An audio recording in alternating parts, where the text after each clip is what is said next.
We are providing only 20% video as a part of promotion.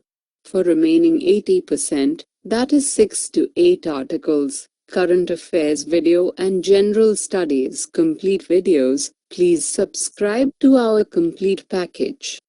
1. Most of the functioning reef ecosystems may well disappear by mid-century, say reef scientists. With 33–50% of the world's coral reefs have already been degraded or lost due to climate change and human impacts. What is the step being taken by NASA to estimate the extent of damage to coral reefs? GS Paper 3, Conservation of Ecosystem. NASA's initiative to estimate damage to corals. As a first step to estimate the extent of damage to coral reefs, NASA has embarked on an airborne 3-year field experiment called the Coral Reef Airborne Laboratory, CORAL. The Coral Reef Airborne Laboratory, CORAL, will measure the condition of these threatened ecosystems and create a unique database of uniform scale and quality. CORAL aims to survey the conditions of the major reefs of the world through remote sensing.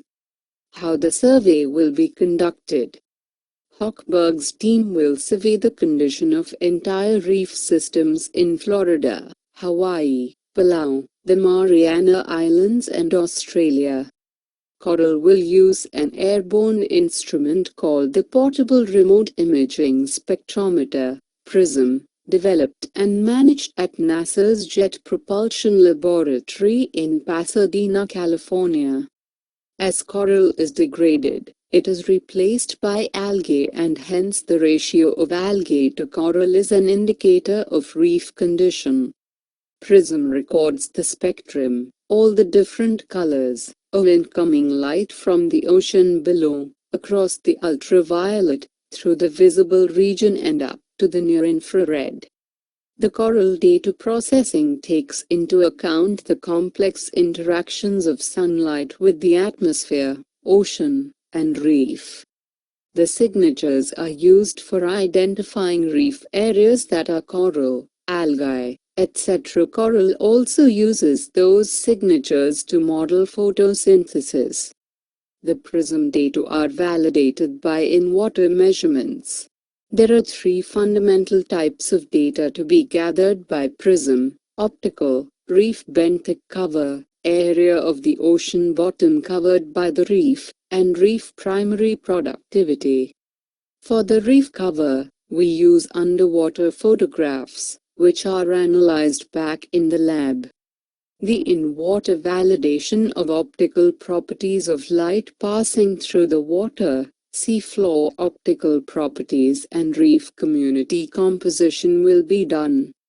Measuring the oxygen concentration is very important, as productivity is indicated by the change in oxygen over time for a given area of the reef.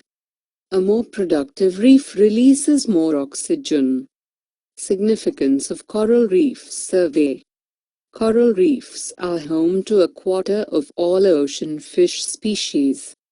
They protect shorelines from storms and provide food for millions of people, yet very little of the world's reef area has been studied scientifically. Virtually all measurements have been made by expensive, labor-intensive diving expeditions. Many reefs have never been surveyed, and those reefs that have been studied were measured only at a few dive sites. 2. EASWORD Committee recommendations for simpler, more friendly to taxpayers. GS Paper 3, Indian Economy, Tax Reforms.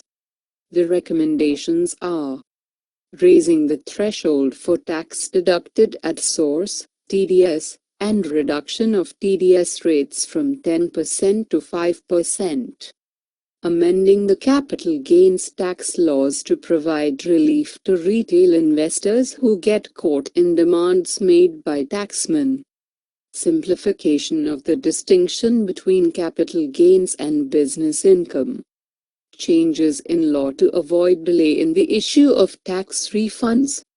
A presumptive income scheme for professionals as part of the move to ensure ease of business. Encouragement of electronic filing and measures to reduce the compliance burden.